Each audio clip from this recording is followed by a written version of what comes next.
Hello again, this is Dr. Jimmy as usual, and here we are for part 8 in the history of Halloween Horror Nights 20 Years of Fear. In my previous video I had begun talking about the house Orphanage, Ashes to Ashes, and I got to the bit where there was a real burning flame in the house. So that's where we're going to pick up right away. Yes, there was hyped beyond all belief that this time we have actual fire, real fire, not fake fire, but actual burning flame, an open flame in the house. Oh my God, how could they do that in a haunted house? We were all wondering what that would be like, to have actual fire in the house. Was it possible? Well, in the Jaws queue area, there's certain windows, you see. These big windows in one part of the queue area, and you can look out and see what's outside in the grassy area outside, and that sometimes was actually incorporated into the houses. Most notably, back in 2007 when they had the Friday the 13th Camp Blood, and you would walk past these windows and you'd see Jason outside, not in the house, but actually physically outside, as if you were walking around the campgrounds and you were inside a cabin, which created a really neat effect of verisimilitude. That's a vocabulary word for you. But here, what they did was they had those, so you're walking a corridor in the orphanage, and these windows look outside, and what they did was they put on the outside of those windows, sort of like those things that you put flowers in, the planters in a window planter, and these little trays on the outside of the window, and they must have had something set up for the fire, and there were fire burning up on the other side of the glass outside. So actually the fire wasn't in the house at all. It was outside, and there was a glass barrier between you and the fire. So in fact there was no threat or safety issue whatsoever, because they couldn't really have an open fire in the house where scare actors, because drunk guests, scare actors could be injured, and worse, guests are often stupid. Not all guests, most of us are decent people, but there are a few people who overindulge in the consumption of alcoholic beverages and then act like retards and run around and sometimes try to punch scare actors or do something dumb or try to steal props or say, "That's not real fire, look, I'll stick my face in it. Oh shit, I've just burned off my nose." You know, that's the way people can sometimes be. I'm sorry, children, but there really are stupid people out there. And that's why I advise you to find those people and take advantage of them so you can get their money. Sorry, that's evil. Anyway, so the burning flames were outside. Yes, no safety issues whatsoever. And also, sadly, not all that impressive to look at, because you realize very quickly it couldn't hurt you. And even more, the fire was only about this tall. You know, Graknar, a little flame demon. Here's a cute little flame demon. Don't tease the flame demon, it's tacky.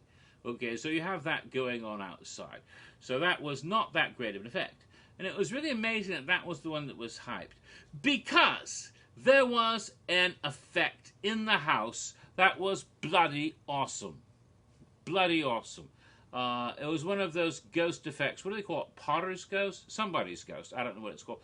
But when they take, I talked about it before, a pane of glass and it reflects. But it looks all the while like there is a floating three-dimensional apparition in the room. And one of the best ones I have ever seen. It was better than any of the special effects in the legendary Truth House that got hyped. This spectre in this house was the scariest, creepiest one yet. And it was located in one of the rooms, one of the children's bedrooms, and you look up and there's a ghost of a little girl, and she is floating in midair. And it is so realistic, you think for fucking sake that's an actual ghost. It was very effective and eerie. It wasn't scary like, ah, scary. It was scary like, ooh, creepy, and then it gets you later. That kind of creepiness, the kind of one that gets up on the back of your neck. You know, that's the kind of scares that I've always liked best, rather than the, you know, big thing. Anybody can jump out from the dark hole, a boo hole, and shake some pebbles in a box or something and make a weird noise and scare you. But it takes art history to freak you out in such a way that even after you forgot about it a week later, you have a horrible nightmare and you wake up all in sweat. That's the kind of creeping out scare that it takes skill in art history. And that's what that one had. It was really disturbing in a nifty way. So I thought that was one of the best things about the whole event, really. I really liked that little girl in that room that floated in the air. So that was the orphanage. And of course, by the time you got out of the house, Cindy would attack you again. And it was all giggles and laughs and little kids in Halloween costumes. It was sort of like, you know, a basic morphin house before we even knew what a morphin was. Yes, orphans. In fact, that's, I think, why they came up with that word. Alrighty then, the sixth house, we go to the disaster overflow queue area. An area that was used frequently, but now sadly can never be used again. But in 2010, it was still there, the extended queue area outside the attraction known as Disaster. And that year, the house was called Zombiegeddon. Zombiegeddon. And the idea behind this rather nifty back story is that sometime in this alternate timeline, there was a zombie apocalypse apparently starting in Canada, the viral outbreak or whatever it was that started it all. Yes, let's blame the Canadians. They're the cause of all the evil in the world. They gave us, they gave us Ted Cruz and Justin Bieber. Now that's pretty evil. One would be enough, but both of them? Eugh. Anyway, at least Rob Ford is no longer with us, but then they didn't really give him to us. They kept him. Anyway. And there was this organization. It was, let's see, it was 6 months. The house was set 6 months after Z Day, or Z Day if you must be North American, United States. In Canada they say Z, just like they do in the United Kingdom. So it's probably better to say Z Day.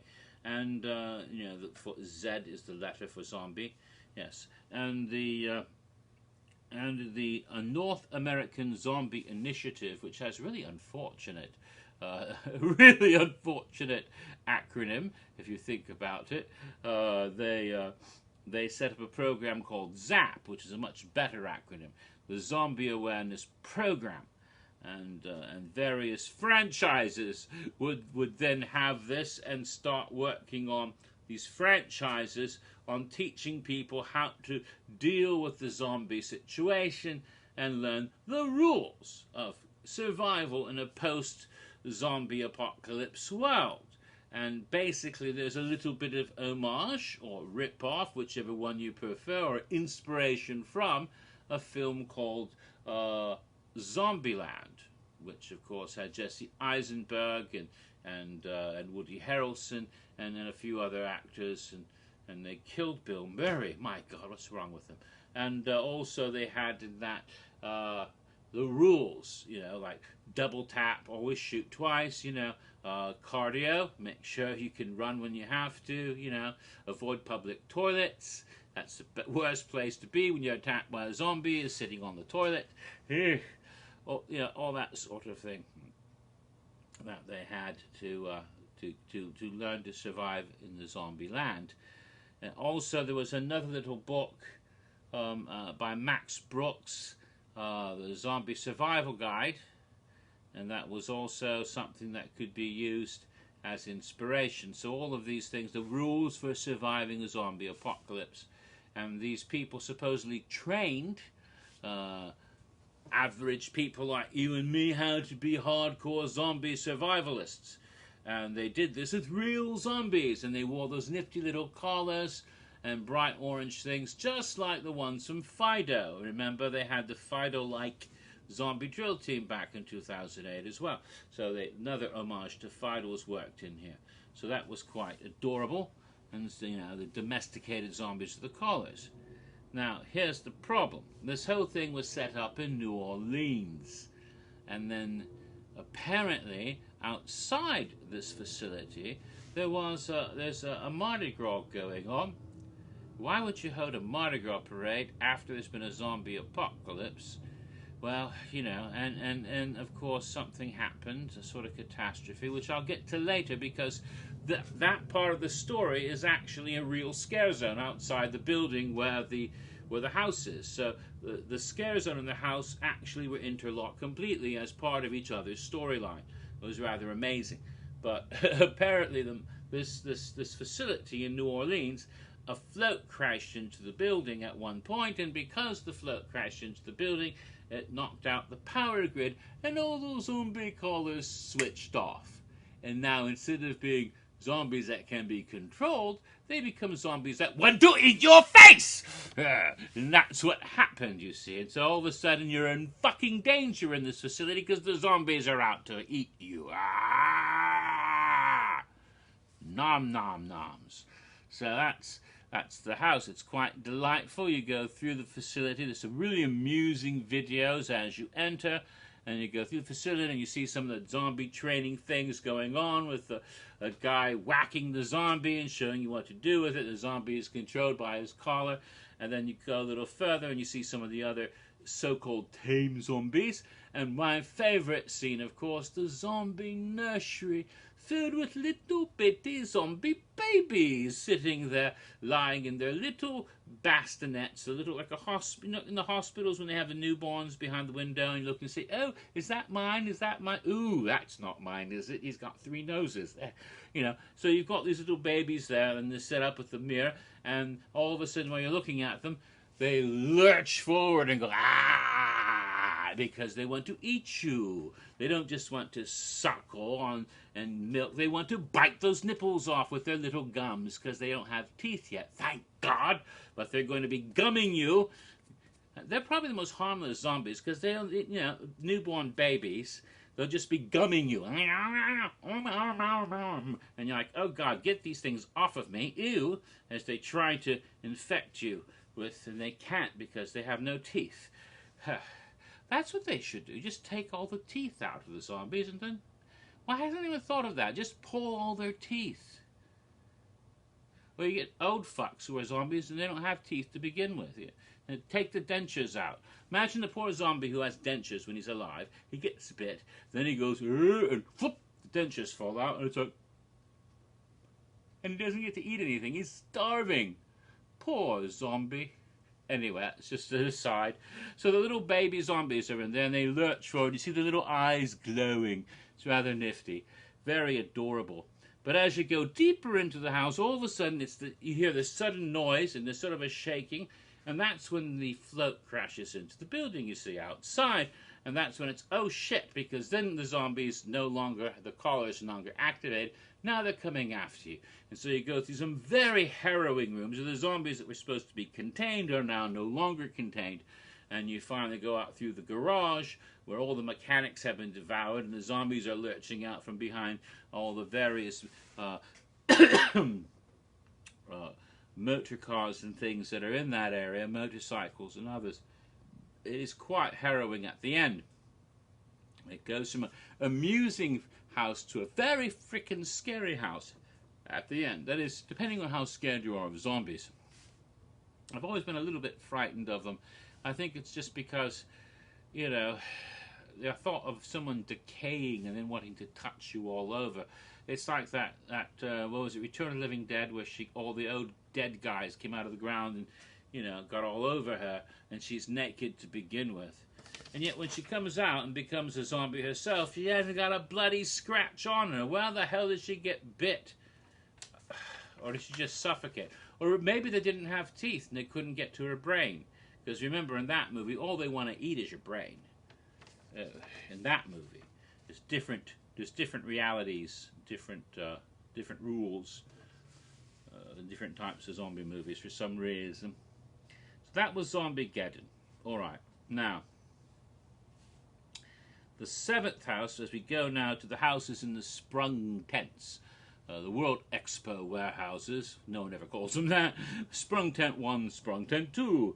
Sprung Tent 1 was a delightful house. It was called Catacombs Black Death Rising. And I may have to run away and get something before this is over.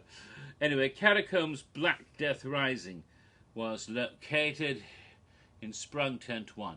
And it wasn't set in Cary, Ohio. It was set in Cary, France, a sister city to Cary, Ohio, located somewhere on the south of France near Marseille. And the story is they're excavating. They found some catacombs there. Apparently, when the plague hit France in the Middle Ages, there was no longer any room in the catacombs and tombs of Paris or Marseille, and so they just took the bodies to this town in Cary, where there were extensive ancient Roman catacombs under the city, the little town, and they dumped all the dead bodies, and not just the dead bodies, but the living who had the plague, and the doctors who tended to them, into the very depths of these catacombs, and then walled them in alive. That way they would not infect the living. Even the doctors who cared for them, they abandoned them in this horrible way. And the idea is that when they dug up these catacombs, les innocents, when they began to dig these out of the ground, they found that these revenants were still alive, supernaturally preserved somehow, and out for revenge for being abandoned by the world above. So we have the plague victims, but the plague doctors mainly, the plague doctors who were seeking revenge, coming after it. It was creepy as hell, designed on the actual catacombs of Paris. If you've ever been to Paris, you should know that under your feet is a veritable wonderland of tunnels and hallways and catacombs.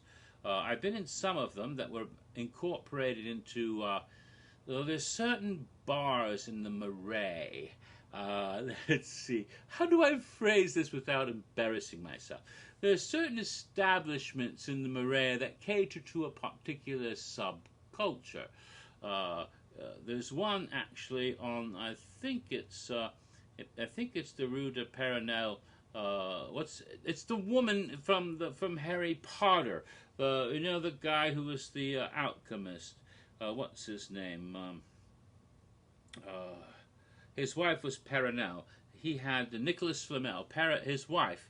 And the streets named after him and his wife, because they were historical people. They actually lived in Paris. You can actually find the house of Nicholas Flamel in Paris. It's the oldest standing home in Paris, going back hundreds of years. But in the Marais is where they lived. It used to be a swamp, and now it's a part of the city. It was a Jewish ghetto at one time, and now it's the fabulous part of Paris. There's one particular den, a pub, a bar, but it's called a den because a certain sort of gentleman, a subculture, the beefy, brawny, hairy-chested, a little bit overweight, sometimes usually having a beard. They like to say woof a lot, you know, manly, at least they pretend to be, type of gentlemen who sometimes wear those flannel shirts and blue jeans, you know. And sometimes they wear into leather, but it's not really a leather thing. The ones with the brown flag with a big paw print on it, you know? The ones who had an extra special thrill when they saw HHN Bear last year, because they're already bears themselves. Woof, woof, woof. Yes, it's a bear bar. And you go to the bear bar, the bear den in Paris, the French bear bar, and underneath that, because of course all gay bars in that part of the world seem to have these dark rooms where things happen, not saying, but let's just say, and theirs is remarkable because it goes down and down and down into the very catacombs, and there's arches and architecture that goes back hundreds of years, because it's a very old part of the city. It's like, holy crap, where the hell am I? And you're not just going down there to have fun with your bears, but you're going down there to say, holy crap, where the hell is this? You're actually in the catacombs there a little bit. There's other parts of the catacombs that are cut off from everybody, or you may be taking on a tour through part of them, and you find structures made of bones. Beautiful things made of bones, skulls and bones making whole rooms and chapels and all sorts of things made out of bones, because they took the dead bodies that they had thrown in there. What happened is the cemetery of Les Innocents in the middle had been excavated. There was no longer any room for anybody there. Now it's a shopping mall, and all of those bodies had to go somewhere. And so they put them into the catacombs, and they took the bones and made artwork out of them. It's incredible. You can go into some of these tours in some of the catacombs, and there are underground rivers, like in Phantom of the Opera, in some parts of it, and it's all quite fantastic. But at the same time, there's whole areas that no one's supposed to go, and you could easily get lost in these catacombs. And they do underground secret parties and raves in there often, and you hear about them when you go, and you have this wild party underground. So it's inspired by this whole subterranean world. They created an incredible house that's set there with these chasms, and you felt like you were in this deep catacomb. And they had the bone structures and rooms and little tiny skeletons that look like babies up on the wall. And I didn't realize that they moved until one night deeper in the event, when they all started doing this. Holy crap, I didn't know they moved. And all around you are the plague doctors in their black robes and their bird masks and their dark hats, lurching out at you with the pointy beaks. But we'll continue the catacombs in the next part, which I think would be part 9.